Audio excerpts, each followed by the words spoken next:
آج صبح اٹھتے ہی ایک بہت ہی ڈسٹربنگ نیوز دیکھنے کو ملی۔ احمد شاہ کے سب سے چھوٹے بھائی عمر شاہ انتقال کر گئے۔ انا للہ و انا الیہ راجعون۔ کسی بھی فیملی کے لیے یہ بہت بڑا انسیڈنٹ ہے۔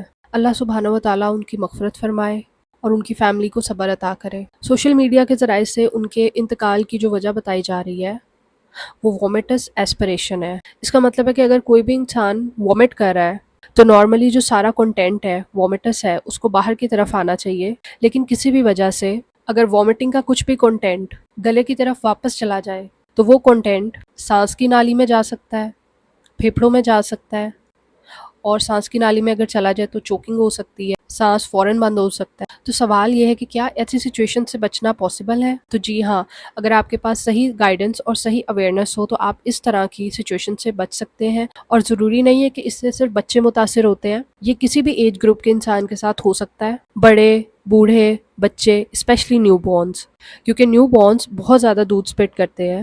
تو اب آپ نے کرنا کیا ہے کہ آپ خود بھی اور اپنے پیاروں کو بھی ایسی سچویشن سے بچا سکتے ہیں۔ اگر آپ کو یہ معلوم ہے کہ آپ کے بچے کو وومیٹنگ ہو رہی ہے، اور اگر وومیٹنگ نہیں ہو رہی لیکن ریچنگ ہو رہی ہے، ریچنگ کا مطلب ہے کہ متلی ہونا، یعنی کہ بچہ منہ کھولتا ہے وومٹ کرنے کے لیے لیکن کنٹینٹ نہیں آ رہا، وومٹ نہیں آ رہی، اسے کہتے ہیں متلی ہونا، نوزیا۔ تو اگر آپ کا بچہ وومیٹنگ کر رہا ہے یا نوزیا کا شکار ہے تو آپ نے اس چیز کا بہت دھیان رکھنا کہ آپ اپنے بچے کے پاس سے اٹھ کے کہیں نہیں جائیں گے۔ بچے کے پاس ہمیشہ کوئی نہ کوئی موجود ہوگا بچے کی سپرویژن کے لیے۔ رول سب پہ ایک اپلائی ہوتا ہے، جب بھی آپ کسی کو وومٹ کرتا دیکھیں اور وومٹ کرنے والا انسان سیدھا لیٹا ہوا ہے، آپ نے فوراً سے اس کی کروٹ لیفٹ لیٹرل سائڈ پہ کر دینی ہے، یعنی کہ بائیں طرف۔ دس از اے آئیڈیل پوزیشن کہ جب بھی کوئی بندہ وومٹ کر رہا ہے، کوئی بھی کنٹینٹ اس کے، کوئی بھی گیسٹرک جوسز آ رہے ہیں، کوئی بھی چیز ہے اس کے منہ سے آ رہی ہے، آپ نے اس کو لیفٹ لیٹرل سائڈ پہ کروٹ دلا دینی ہے تاکہ کوئی بھی چیز واپس سانس کی نالی کی طرف یا واپس گلے کی طرف نہ جا سکے۔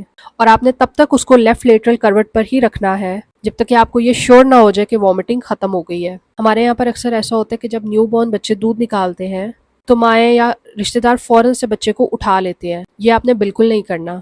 بچے کو فوراً سے اٹھائیں گے تو یا وومیٹنگ کا جو کنٹینٹ ہے وہ بچے کے معدے میں واپس جا سکتا ہے، سانس کی نالی میں جا سکتا ہے، اور پھر سچویشن بہت ورس ہو سکتی ہے۔ وومیٹنگ کے علاوہ ایپیلیپسی میں بھی، یعنی کہ مرگی میں بھی یہی رول اپلائی ہوتا ہے۔ اگر کسی کو بھی مرگی کا دورہ پڑتا ہے یا آپ کے رشتہ داروں میں یا آپ کے جاننے والوں میں یا آپ کے گھر میں کسی کو بھی مرگی کا مسئلہ ہے، اور جب بھی انہیں مرگی کا اٹیک آتا ہے تو آپ نے سیم یہی کرنا ہے کہ ان کو ان کی لیفٹ لیٹرل پوزیشن پہ کروٹ دلا دینی ہے، اور جب تک وہ فٹ ختم نہیں ہو جاتا تب تک آپ نے انہیں پکڑ کے رکھنا ہے لیفٹ لیٹرل کروٹ پہ۔ تو یہ ایک چھوٹی سی اویئرنیس ہے جو ہر پیرنٹ کو، ہر بڑے اور چھوٹے کو پتہ ہونی چاہیے تاکہ وہ اپنے پیاروں کو کھونے سے بچا سکیں۔ اس ویڈیو کو زیادہ سے زیادہ شیئر کریں تاکہ کسی کی ہیلپ ہو سکے۔ ملتے ہیں نیکسٹ ویڈیو میں۔ اللہ حافظ۔